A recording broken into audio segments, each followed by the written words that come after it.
Mon père sourit en coin et désigna la minuscule pièce de rangement près de la cuisine. Désolé, fils, dit-il, cette pièce est réservée à la famille. Mais lorsqu'ils m'ont demandé de co-signer leur prêt hypothécaire de 350 000 $, je me suis levé et j'ai déclaré, ce n'est pas ma maison. Le silence s'est installé dans la pièce. Merci d'être là avec moi aujourd'hui.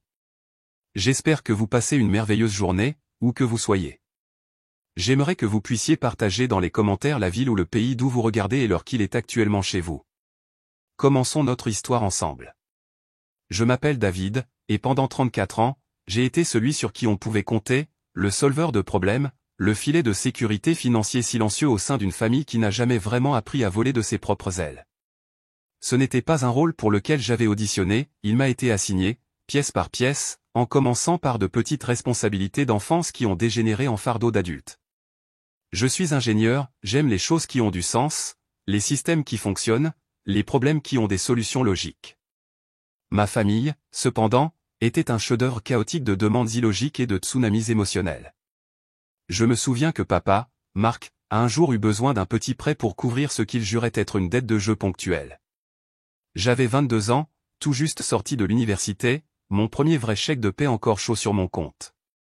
Ce « ponctuel » est devenu une décimale récurrente. Puis il y a eu Sarah, ma sœur cadette, qui avait toujours une urgence. Ces urgences impliquaient généralement des cartes de crédit à découvert suite à des folies dans des boutiques ou des fonds pour des fêtes d'anniversaire extravagantes qu'elle organisait pour maintenir le « statut familial », comme dirait maman. Et maman, Suzanne, elle était la reine du survol anxieux. Sa voix, empreinte d'une douceur mielleuse chaque fois qu'une situation se présentait, était toujours précédée de son parfum préféré, une forte odeur de gardénia qui semblait toujours un peu trop intense. C'était un signal pavlovien indiquant que mon portefeuille allait s'alléger. J'en suis venu à associer cette odeur non pas à la chaleur maternelle, mais à une obligation imminente. Le rire de papa, un son retentissant et jovial qui charmait tout le monde en dehors de nos quatre murs, avait toujours une couleur particulière lorsqu'il était sur le point de demander une faveur. Il était un peu trop fort, une fraction trop forcée, sa main se posait sur mon épaule, lourde, moins comme un geste d'affection que comme un fer à marquer apposant une revendication. C'est un investissement dans la famille, fils, disait-il, les yeux scintillants d'une sincérité à laquelle je voulais désespérément croire. J'avais appris très tôt, à travers une série de déceptions infantiles où mes besoins étaient invariablement écrasés par les désirs plus flamboyants de Sarah, que « famille » signifiait souvent que leurs besoins passaient en premier. Je n'avais tout simplement pas réalisé le prix total, les intérêts composés de la dette émotionnelle et financière que j'avais accumulée en disant toujours oui. L'un des exemples les plus frappants est le condo pour lequel j'avais économisé pendant des années, en budgétant méticuleusement, en renonçant aux soirées avec mon ami Ben, en apportant mon déjeuner. J'avais trouvé un petit endroit, parfait pour moi, avec un petit balcon où j'imaginais boire du café le matin. Les papiers étaient presque prêts à être signés, puis l'appel est arrivé. La voix de maman était tendue, pleine de larmes non versées, celle de papa était anormalement grave. Ils avaient besoin d'aide pour un investissement critique, quelque chose qui assurerait leur avenir. Il s'est avéré qu'il s'agissait d'un acompte pour un forfait vacances de luxe pour eux et Sarah ou une croisière de 2 semaines. Mes rêves de condo se sont dissous comme de l'écume de mer, tes 4 murs peuvent attendre, David, avait dit papa, me tapant le bras de cet air propriétaire. Leur vue sur la plage, apparemment, ne le pouvait pas. J'ai avalé la pilule amère de la déception, me disant, comme toujours, que c'était ce que les bons fils faisaient, c'était la famille. Sarah, Dieu la bénisse, vivait une vie organisée pour Instagram, des brunchs dans des endroits branchés que je ne pouvais pas me permettre, des virées shopping sans fin, des selfies devant des voitures de luxe empruntées. Son glamour était financé par une banque invisible, dont l'investisseur principal, je commençais lentement à le réaliser, était moi indirectement, bien sûr. Mes contributions libéraient simplement leur liquidité pour elle. Son droit n'était pas seulement une attitude, c'était une présence tangible, aspirant l'oxygène de chaque pièce dans laquelle elle entrait. Si elle était confrontée à une situation, ou si ses désirs n'étaient pas immédiatement satisfaits, elle déployait un geste de sa main parfaitement manucuré ou un mouvement des yeux exagéré qui pouvait faire cailler le lait. Alors, il y a quelques semaines, lorsque la voix trop joyeuse de maman a sifflé au téléphone, une grande nouvelle, chérie. Conseil de famille chez nous dimanche, une peur familière s'est installée au fond de mon estomac, froide et lourde. C'est, conseil de famille, comme aimait les appeler papa, ressemblaient généralement plus à des prises de contrôle d'entreprise où j'étais l'actif insoupçonné sur le point d'être agressivement liquidé. Mais j'ai refoulé ce sentiment, le devoir, ancré pendant des décennies, avait une façon de passer outre mes alarmes internes. J'ai confirmé que je serais là, me préparant déjà à la petite manipulation financière qui allait arriver. Dimanche est arrivé, enveloppé d'une brillance automnale trompeuse. Le trajet jusqu'à la maison de mes parents, une maison coloniale à 2 étages que je les avais aidés à rénover 2 fois, m'a semblé plus long que d'habitude. Chaque feuille tombée qui glissait sur la route semblait murmurer un avertissement. La maison elle-même, généralement un symbole d'une forme tordue de fierté familiale, ressemblait maintenant à un monument à mes contributions non reconnues. Même le paillasson d'accueil sur le porche semblait se moquer de moi avec son écriture cursive joyeuse. Je suis entré. L'odeur du rôti du dimanche de maman, une odeur que j'associais autrefois à la chaleur et au réconfort, portait maintenant une légère nuance presque imperceptible d'obligation et de demandes imminentes. Sarah était déjà là, bien sûr, étendue sur le fauteuil en velours moelleux, celui que papa appelait toujours « le trône ». Elle limait paresseusement ses ongles, le bruit grinçant irritant mes nerfs déjà à vif. Elle a offert un bref « Salut, David », sans lever les yeux de sa tâche, comme si j'étais simplement une interruption mineure dans son programme royal. Papa a tonné de la cuisine, le voilà, notre magicien des finances. Entre, file, prends un verre. Sa jovialité forcée était un plomb dans l'atmosphère déjà épaisse. Maman est sortie en voltigeant, s'essuyant les mains sur son tablier, son sourire un peu trop large, ses yeux un peu trop brillants. David, chéri, c'est tellement bien que tu puisses venir. Puis-je te servir du thé glacé? J'ai fait les biscuits que tu aimes, ceux au raisin sec et à l'avoine. Ce qu'elle aimait, en fait, je mangeais rarement des sucreries. L'air était dense d'attente non exprimée, du poids invisible de l'ordre du jour qu'ils étaient sur le point de dévoiler. Nous nous sommes réunis dans le salon, un espace que je connaissais intimement, non seulement parce que j'y avais grandi, mais aussi pour les heures que j'avais passées à peindre ses murs, à réparer ses installations, à contribuer à son hypothèque. Des photos de famille ornaient toutes les surfaces, principalement de Sarah à différents âges ou des photos de groupe où j'étais invariablement à la périphérie, légèrement flou, comme si j'étais une pensée après coup même dans l'histoire visuelle de ma propre famille. Papa, après s'être éclairci la gorge avec un bruit qui ressemblait à un vieux moteur qui tournait, a lancé son préambule. Il a parlé d'héritage, de confort dans leurs années dorées, du besoin d'une maison plus adaptée à leur situation actuelle. Tout était très grand, très vague, jusqu'à ce que ce ne le soit plus. Le résultat net, présenté comme la proposition la plus raisonnable au monde, était qu'ils voulaient vendre leur maison actuelle qui était encore hypothéquée jusqu'au cou, un fait qu'il a omis commodément et acheté une maison encore plus chère, plus moderne, dans un quartier plus branché, ou, à défaut, refinancer leur Albatros actuel pour une somme massive afin de financer les améliorations nécessaires. Sarah, naturellement, s'est extasiée sur le potentiel des nouveaux quartiers, sur le fait d'avoir une véritable aile d'hôte pour ses visites peu fréquentes. Alors qu'il s'installait dans la zone principale au papa dans son fauteuil inclinable en cuir surdimensionné, maman perchée au bord du canapé, Sarah commandant toujours le trône de velours, il est devenu clair qu'il n'y avait pas assez de place pour moi sans une compression inconfortable. Papa, avec ce sourire en coin familier et exaspérant, celui qui précédait toujours un acte de mépris particulièrement flagrant, a fait un geste vague vers une alcôve ombragée près de la cuisine. David, mon vieux, tu es bien là-bas, n'est-ce pas? On est un peu à l'étroit ici pour la discussion principale. Maman, toujours la facilitatrice flouée des cruautés occasionnelles de papa, s'est levée. Oh, David, chéri, juste un instant, mon cher. On est tellement à l'étroit avec tous ces meubles. Son sourire était tendu, ses yeux se sont déplacés nerveusement entre moi et papa. Elle m'a conduit non pas à une chaise de rechange, pas même à un tabouret de l'îlot de cuisine, mais à la porte étroite et fermée de la pièce de rangement nichée à côté de la cuisine.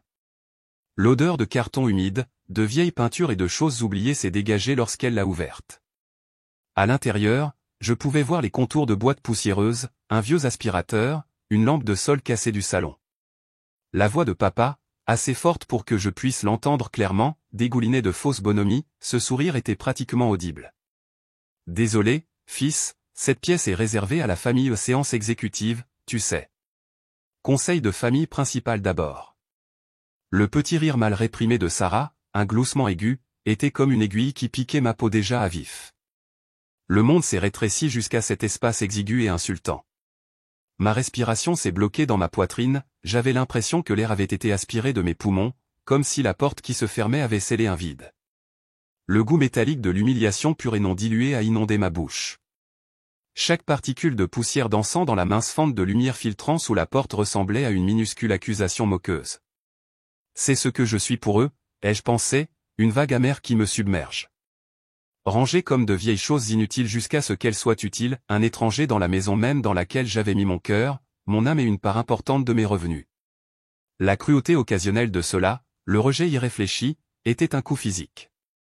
Ma poitrine s'est resserrée comme si quelqu'un avait enroulé des barbelés autour de mes poumons. Je n'ai pas protesté, je n'ai rien dit. Que pouvais-je dire? Pendant 4 ans, j'avais été le partenaire silencieux, la poutre de soutien invisible, maintenant, il venait de le rendre littéral. J'ai trouvé un pot de peinture renversé, j'ai essuyé la poussière avec ma main et je me suis assis. Le froid a pénétré mon jean depuis mon siège parmi les vieux manteaux, perdant des boules de naphtaline, de la poussière parfumée et des appareils cassés bourdonnant d'électricité fantôme. J'ai écouté. Je les ai entendus discuter du nouveau prêt hypothécaire à un montant stupéfiant de 350 000 $. J'ai entendu Sarah débattre des échantillons de peinture pour son aile dans la nouvelle maison hypothétique, sa voix animée d'une excitation qu'elle affichait rarement pour le bien de quelqu'un d'autre. Ma propre sécurité financière, mon avenir soigneusement construit, avait l'impression d'être jeté négligemment sur leur bûcher de désirs égoïstes. Puis, après ce qui m'a semblé une éternité à écouter leurs plans, leurs voix étouffées mais perceptibles, la voix de papa s'est élevée, appelant mon nom. « David, tu peux sortir maintenant, fils. » On a établi les grandes lignes. Je suis sorti, sillant dans la luminosité relative de la cuisine, les jambes raides, l'esprit meurtri. Ils me regardaient tous, des sourires d'attente collés sur leurs visages. Papa est allé droit au but, son ton aussi lisse que de l'huile, comme si l'heure précédente de mon exil ne s'était pas produite. Alors, David, les banques étant un peu coincées comme d'habitude avec nos flux de revenus actuels, elles ont besoin d'un peu plus de sécurité sur papier. Ta signature en tant que co-signataire, et on est tranquille. Une simple formalité, bien sûr. Tu es doué avec l'argent, tu l'as toujours été. Maman a ajouté, hochant la tête avec empressement, les mains jointes. C'est pour nous tous, David, pour assurer la sécurité de la famille une maison agréable et confortable pour notre vieillesse et un endroit merveilleux pour Sarah. Elle a commodément oublié de mentionner un quelconque avantage pour moi. Sarah, sans même se donner la peine de lever les yeux d'un magazine de mode qu'elle avait ramassé, a ajouté avec une nonchalance à couper le souffle, « Ouais, David, ne fais pas tout un drame. Ce n'est pas comme si tu avais de grosses dépenses. C'est ce que font les fils. » L'audace. Après la salle de stockage, après des années de drain financier, après la condescendance occasionnelle et constante. Je les ai regardés, un maelstrom d'émotions tourbillonnait en moi, douleur, colère, incrédulité et une clarté soudaine et choquante. Ils ne voulaient pas seulement mon argent, ils voulaient mon avenir, mon nom, mon identité financière comme garantie de leur confort après m'avoir littéralement jugé pas assez familial pour une place convenable à leur table. La porte de la salle de stockage, encore légèrement entr'ouverte, ressemblait à une barrière physique qu'ils avaient délibérément, presque avec joie, érigée entre nous. Ils me relèguent dans l'ombre, ai-je pensé, la lente combustion d'années de ressentiment accumulés s'allumant enfin en une flamme froide et dure. Puis ils exigent que j'illumine leur avenir avec l'essence même du mien. Un étrange calme glacial a commencé à s'installer en moi. La douleur était toujours là, une douleur profonde et lancinante dans ma poitrine, mais elle alimentait maintenant quelque chose de nouveau, une résolution d'acier, inébranlable. J'ai regardé mon père, son visage plein d'attente, le stylo qu'il faisait déjà tourner entre ses doigts. J'ai regardé ma mère, les yeux grands ouverts d'un espoir fabriqué. J'ai regardé Sarah, son expression était une impatience ennuyée. Je me suis levé de la chaise de cuisine dans laquelle j'étais affalé, le grincement de ses pieds sur le linoléum résonnant légèrement dans le silence soudain. Je me suis dirigé vers le seuil du salon, me tenant dans l'embrasure de la porte, un défi silencieux. Chaque muscle de mon corps était tendu, enroulé. Le sourire narquois de papa était complètement revenu maintenant, confiant, assuré de ma soumission, prêt à faire les honneurs. « Fils, dit-il, ton nom sur la ligne pointillée, et on peut tous fêter ça. » Il a tendu le stylo. J'ai respiré profondément. Les mots se sont formés dans mon esprit, clairs et nets. Je les regardais directement dans les yeux. Ma voix, lorsqu'elle est arrivée, était égale, chaque mot délibéré, chaque syllabe résonnant avec la douleur refoulée d'une vie. vous m'avez mis dans une pièce de rangement, ai-je commencé, ma voix calme mais portant le poids d'un nuage orageux. Vous avez dit, et je cite, cette pièce est réservée à la famille. Et maintenant, j'ai fait une pause, laissant le silence s'étirer, les laissant absorber l'implication, vous vous attendez à ce que je co-signe un prêt de 350 000 $ pour cette famille. Pour cette maison? J'ai laissé la question planer dans l'air pendant un instant, lourde et acérée comme la lame d'une guillotine. Puis j'ai porté le coup final, ce n'est pas ma maison. Le silence qui s'est abattu n'était pas seulement une absence de son, c'était une entité physique, aspirant l'air de la pièce, nous comprimant de tous les côtés. Le sourire narquois de papa ne s'est pas simplement dissous, il s'est brisé, laissant son visage flasque d'incrédulité totale. Maman a halté, sa main s'envolant vers sa poitrine comme si elle avait été frappée. Le magazine de Sarah lui a glissé des mains, atterrissant avec un léger bruit sourd sur le tapis perçant, un tapis auquel j'avais contribué à payer. Le seul son dans ce silence caverneux était le tic-tac frénétique, presque paniqué, de l'ancienne horloge grand-père dans le couloir, une horloge que j'avais fait réparer méticuleusement l'année dernière. Il semblait compter les secondes jusqu'à une explosion. L'explosion n'a pas tardé à venir. Le visage de papa, quelques instants auparavant flasque de choc, a commencé à se contorsionner, une rougeur rouge foncée a grimpé dans son cou. Sa voix, lorsqu'il l'a finalement trouvée, était un grognement sourd qui s'est rapidement transformé en rugissement. « Qu'est-ce que tu dis, David ? Est-ce une sorte de mauvaise blague ? Après tous les sacrifices que Suzanne et moi avons faits pour toi, après tout ce que nous avons fait pour toi, » son poing s'est écrasé sur le bras de son fauteuil inclinable, faisant trembler toute la chaise. Maman, comme prévu, a éclaté en sanglots, sa voix tremblante et accusatrice. « David, comment peux-tu être si dur, si cruel ? Nous sommes tes parents. Tu détruis cette famille. » Chaque sanglot était parfaitement chronométré, conçu pour une induction de culpabilité maximale. Sarah, qui n'est jamais restée en dehors d'une scène dramatique, s'est levée d'un bond, le visage masqué d'indignation. « Incroyable. Tu es la personne la plus égoïste et la plus ingrate que je connaisse, David. Tu essaies de tout ruiner pour tout le monde, juste parce que tu n'as pas pu t'asseoir sur le canapé ? C'est ça ? Ton ego est-il vraiment si fragile ? » Je suis resté sur mes positions. L'adrénaline qui avait été un œuf froid dans mon estomac était maintenant un courant d'énergie de défi. « Non, » ai-je dit, ma voix étonnamment stable malgré l'orage qui éclatait autour de moi.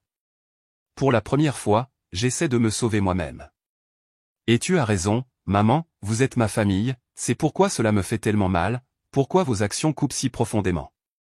Mais être une famille n'est pas un chèque en blanc pour une exploitation sans fin, ce n'est pas une rue à sens unique où je donne et vous ne faites que prendre. Les accusations se sont intensifiées à un barrage de phrases toutes faites conçues pour me faire honte et me soumettre. Ingrat, délire, tu as toujours eu la vie facile, tu n'aurais rien si ce n'était pour nous.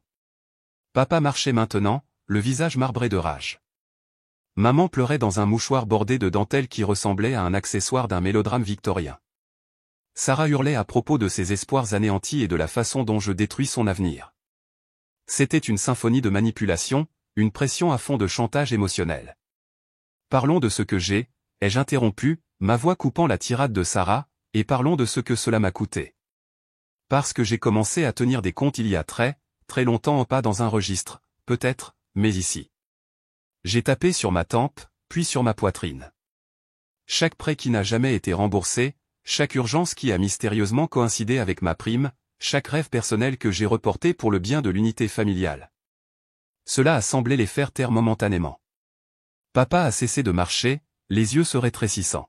« Qu'est-ce que tu insinues ? » « Je n'insinue rien, papa, » ai-je dit, le léger tremblement dans ma voix étant maintenant moins dû à la peur qu'au changement sismique qui se produisait en moi. J'énonce des faits. C'est alors que papa a joué son atout, celui qu'il réservait toujours au moment de défi ultime. Sa voix a baissé, devenant dangereusement calme, chaque mot imprégné d'une finalité glaciale. Tu te retires de tout ça, David. Tu te retires de nous. Tu fais ça, et tu seras mort pour moi. Aucun de mes fils ne se comporte de cette façon. Les mots « mort pour moi » m'ont frappé comme un coup physique. Pendant un moment horrible et viscéral, l'enfant en moi, celui qui avait passé toute sa vie à rechercher leur approbation, leur affection, voulait céder. L'envie de m'excuser, de faire marche arrière, de lisser les choses, de faire quoi que ce soit pour éviter cette séparation ultime était presque irrésistible. L'air s'est soudainement senti mince, la pièce trop petite, le silence résonnant avec la finalité de son annonce. Je pouvais sentir le poids étouffant d'être vraiment, totalement seul, chassé. Mon moi d'enfant, petit et désespéré d'un mot gentil, d'une tape sur la tête, a crié en moi. Puis, comme invoqué par la force même de mon trouble interne, l'image de la porte de la pièce de rangement a jailli dans mon esprit, l'air froid et poussiéreux, l'odeur de négligence, la voix narquoise de papa disant « Désolé, cette pièce est réservée à la famille ». La cruauté occasionnelle, les années passées à être une pensée après coup, une commodité, un puits financier à exploiter à volonté. La colère, froide et juste, a solidifié les fragments brisés de ma résolution en quelque chose d'incassable. Le tremblement de ma voix lorsque j'ai finalement parlé ne provenait pas de la peur, mais de la force même de ce réalignement interne. Tu ne peux pas tuer quelque chose qui a déjà été laissé pour mourir dans une pièce de rangement, papa, ai-je dit, mon regard inébranlable. Tu as fait ton choix concernant ma place dans cette famille bien avant aujourd'hui. Tu viens juste de le dire à haute voix. Un silence stupéfait a suivi mes paroles. Puis j'ai plongé ma main dans la poche intérieure de ma veste. Puisque nous parlons de finances, ai-je dit, et puisque mon souvenir de vos sacrifices semble différer si radicalement du vôtre. J'ai sorti mon téléphone. J'avais anticipé que cela pourrait s'escalader, au cours des dernières années, alors que les demandes devenaient plus fréquentes et plus audacieuses, j'avais commencé à suivre méticuleusement chaque somme importante que je leur avais donnée, chaque dette que j'avais couverte. J'avais même créé une feuille de calcul, un registre lugubre que j'appelais « mon fonds de soutien familial ». C'était ma honte privée, ma comptabilité secrète de leurs besoins sans fin. J'ai ouvert le fichier. Commençons par les 20 000 $ pour cette tournée de séminaire d'investissement, incontournable, à laquelle tu es allé, papa, celle qui était censée nous rendre tous riches mais qui n'a finalement abouti qu'à un nouveau jeu de club de golf pour toi. C'était il y a 5 ans, je crois. Le terme était un « prêt à court terme ». Papa a bégayé, son visage devenant plus pâle maintenant. Écoute, David, c'était un malentendu. Ou les 12 000 $ pour couvrir les dépenses, mineures, de Sarah dans les boutiques il y a 2 ans lorsqu'elle a accidentellement dépassé sa limite sur 3 cartes de crédit que tu avais co-signées pour elle? Tu as juré que c'était un sauvetage ponctuel. Sarah a rougi d'un rouge cramoisi et a détourné les yeux, soudainement fascinée par le motif du tapis. Et maman, ai-je continué, ma voix gagnant en force à chaque trahison détaillée, tu te souviens des 15 000 $ pour la rénovation, d'urgence, de la cuisine qui s'est transformée en une rénovation complète gastronomique parce que Sarah trouvait l'ancienne déprimante? J'économisais pour un acompte sur mon propre logement. Puis j'ai énuméré les principaux postes de dépenses, les recharges d'urgence constantes pour les factures ménagères qu'il jurait maîtriser, les fonds pour les fêtes d'anniversaire fastueuses qu'il s'offrait, les réparations automobiles, les impôts fonciers oubliés. Le total, même pour moi, était stupéfiant lorsque j'ai vu tout cela exposé. L'air de la pièce s'est épaissi de vérités non dites, du poids des années de vampirisme financier. Marc avait l'air d'avoir reçu un coup de poing dans l'estomac. Suzanne ne pleurait plus de façon dramatique, elle me fixait, le visage pâle, un véritable choc épouvantable remplaçant sa tristesse théâtrale. Sarah avait l'air d'avoir vu un fantôme ou peut-être le fantôme de son futur style de vie non financé. Le bruissement des quelques extraits imprimés de relevés bancaires que j'avais apportés, au cas où, était plus fort que n'importe quel cri dans le silence oppressant. C'est alors que tante Carole, la sœur cadette de mon père, qui avait été invitée où je le soupçonnais comme témoin réticent de ma capitulation attendue, s'est éclairci la gorge. C'était une femme calme, souvent négligée dans notre famille bruyante, mais ses yeux révélaient une intelligence vive. Elle était assise sur un petit pouf dans le coin, observant toute la crise avec une expression stoïque. « Marc, Suzanne, dit-elle, sa voix étonnamment ferme malgré son calme.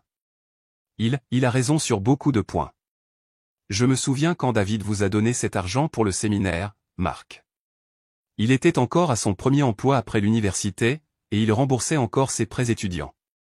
Je m'en souviens parce que j'ai trouvé que c'était beaucoup lui demander. » Mon père s'est retourné vers elle, le visage un masque de fureur.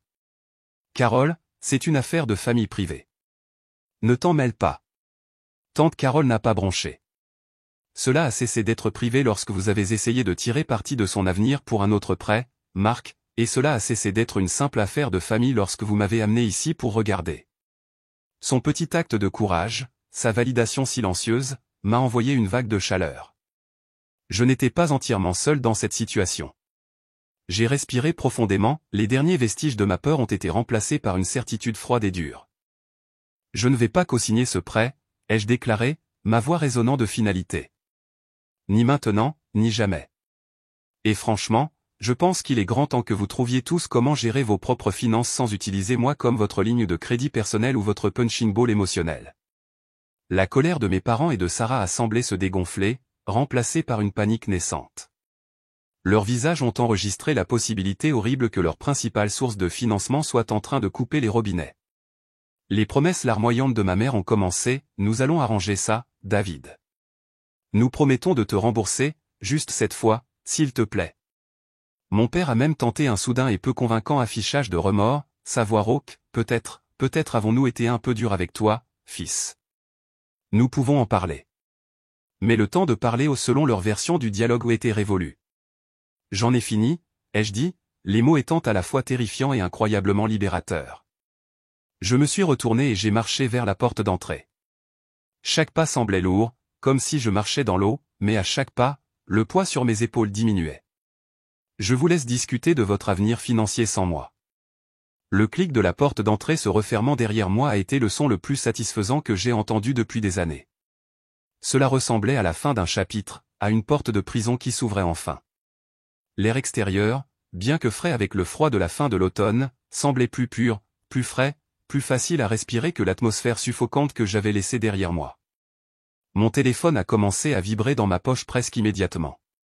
Je n'avais pas besoin de regarder pour savoir qui c'était, des textos vicieux de Sarah, sans aucun doute, des messages vocaux pleurnichards et culpabilisants de maman, des discours incohérents et furieux de papa. Je les ai tous ignorés, passant mon téléphone en mode silencieux.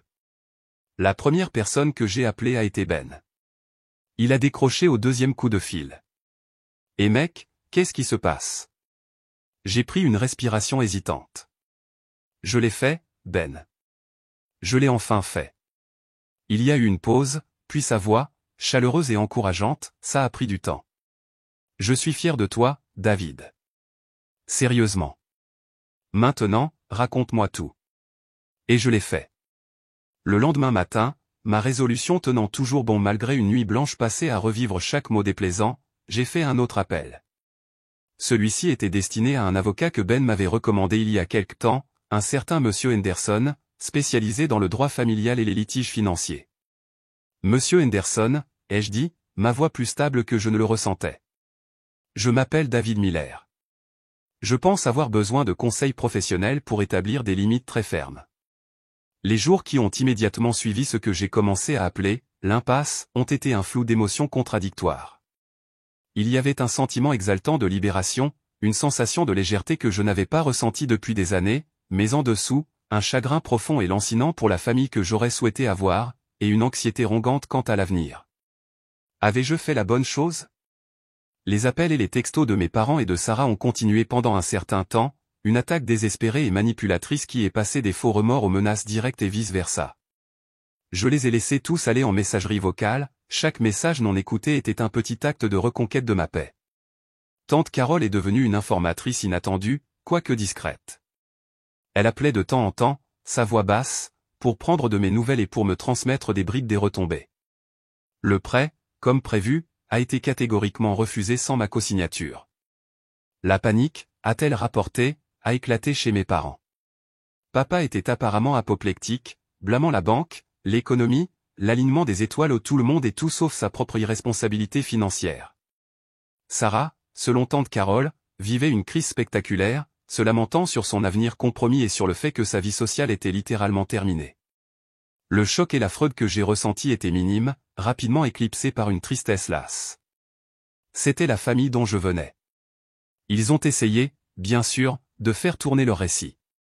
J'ai commencé à recevoir des appels gênants de parents éloignés, du genre que je ne voyais qu'au mariage et aux funérailles.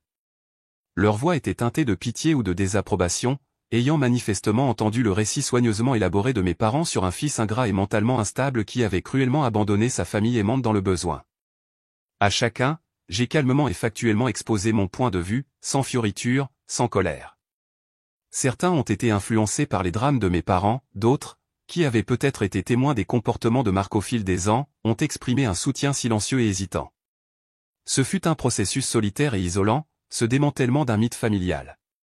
Les nuits étaient les plus difficiles, le sommeil offrait peu de répit, apportant souvent des rêves où j'étais de retour dans ce débarras, les murs se refermant sur moi. J'ai commencé à voir un conseiller que Ben m'avait recommandé, une femme gentille et perspicace nommée Dr Evans. Nous avons parlé pendant des heures, déballant des années de ressentiments refoulés, explorant la dynamique d'un système familial toxique. J'ai tenu un journal, remplissant des pages d'émotions brutes et non filtrées que je ne m'étais jamais permis d'exprimer.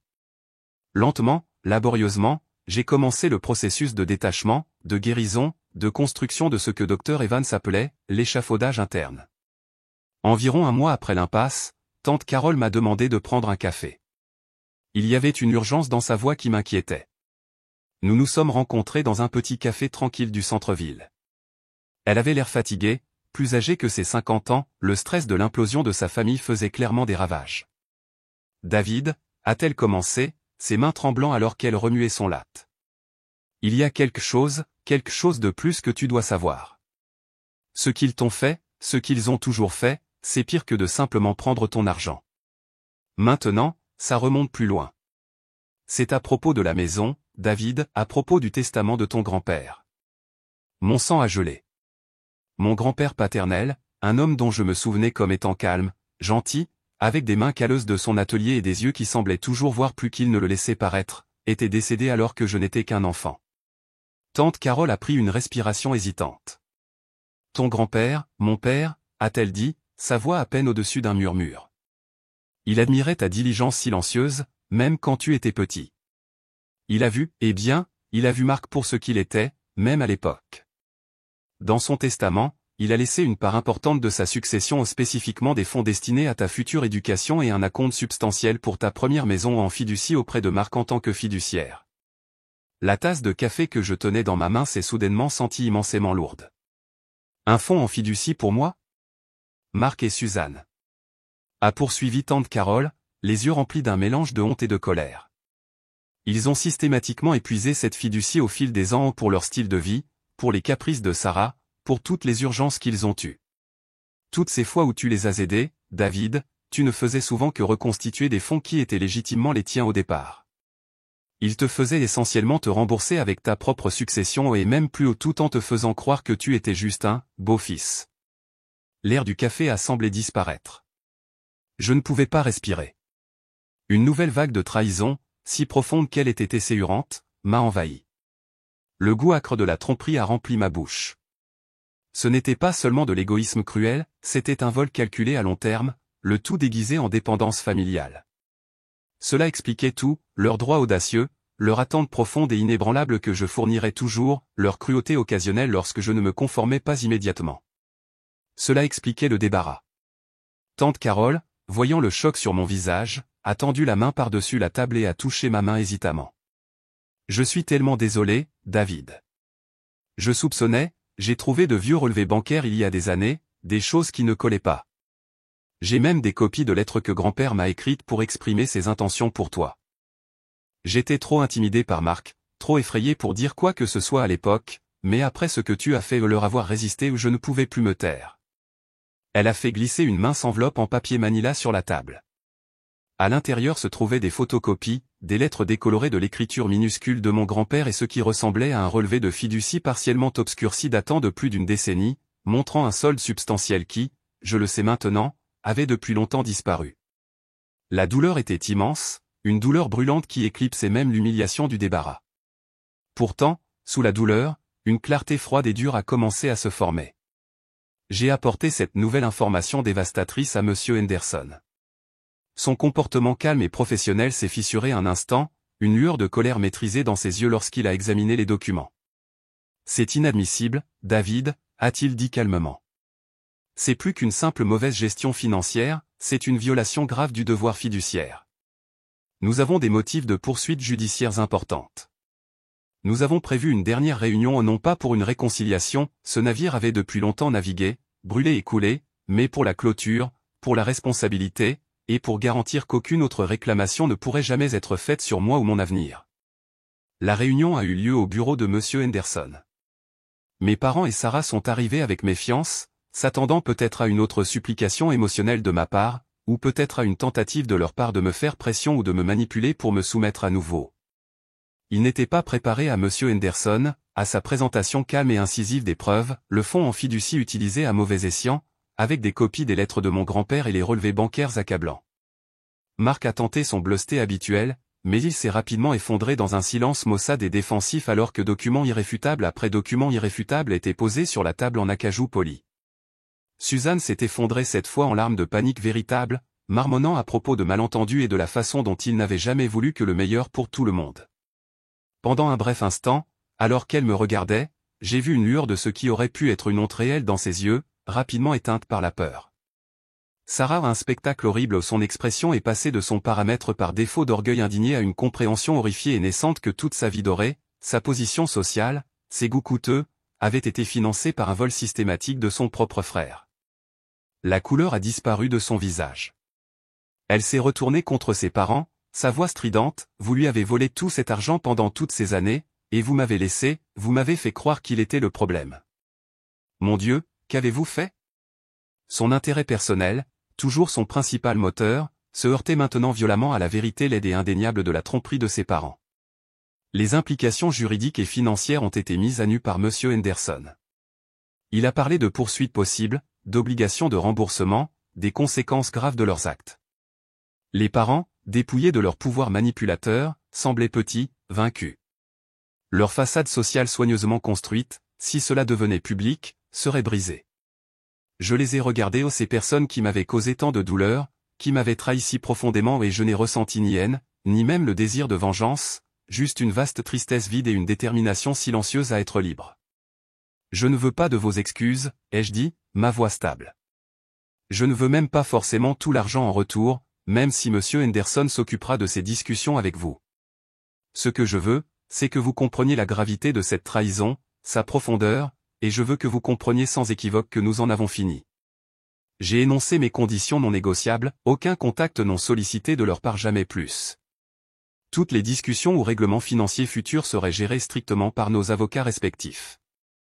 En fin de compte, pour éviter une poursuite publique et humiliante, ils ont accepté un règlement, qui impliquait la vente de leur maison enfin et vraiment à perte pour couvrir leurs dettes et une partie de ce qu'ils me devaient de la fiducie. Leur style de vie a changé de façon drastique et irrévocable. Sarah, j'ai entendu dire par le bouche à oreille, a dû trouver un vrai travail. Sa relation avec ses parents s'est brisée, à cause de leur tromperie et de sa propre complicité naissante. Leur réputation dans la communauté a subi un coup important alors que des rumeurs ont inévitablement commencé à circuler, probablement alimentées par une tante Carole nouvellement hardie et moi. J'ai guéri lentement. Ce n'était pas une ligne droite, il y a eu des bons jours et des mauvais jours, des moments de colère et des moments de paix profonde. J'ai utilisé une partie du règlement et mes propres économies durement gagnées pour enfin acheter ce petit condo avec le balcon. Le premier matin où je me suis assis là avec mon café, regardant le lever du soleil peindre le ciel, le silence de ma nouvelle maison n'était pas rempli de solitude, mais de possibilités, du bourdonnement silencieux d'une vie reconquise. Ma relation avec tante Carole s'est approfondie pour devenir un lien familial chaleureux et authentique. Ben est resté mon ami indéfectible, mon roc. J'ai appris que la famille n'est pas une obligation à exploiter sans cesse, une dette qui ne peut jamais être remboursée. C'est un sanctuaire qui doit être mérité par la confiance, le respect mutuel et l'amour véritable. Parfois, l'acte le plus aimant que vous puissiez accomplir pour vous-même est de fermer une porte fermement et définitivement, puis de sortir et de construire votre propre maison à vos propres conditions. Se libérer d'une dynamique familiale toxique est incroyablement difficile, l'un des voyages les plus difficiles que quiconque puisse entreprendre. C'est désordonné, c'est douloureux, et on a souvent l'impression de marcher dans le feu. Mais de l'autre côté de ce feu, il y a la paix, il y a la liberté, il y a vous. Qu'est-ce qui vous a aidé à trouver votre chemin vers le respect de soi lorsque vous avez eu affaire à des situations familiales difficiles?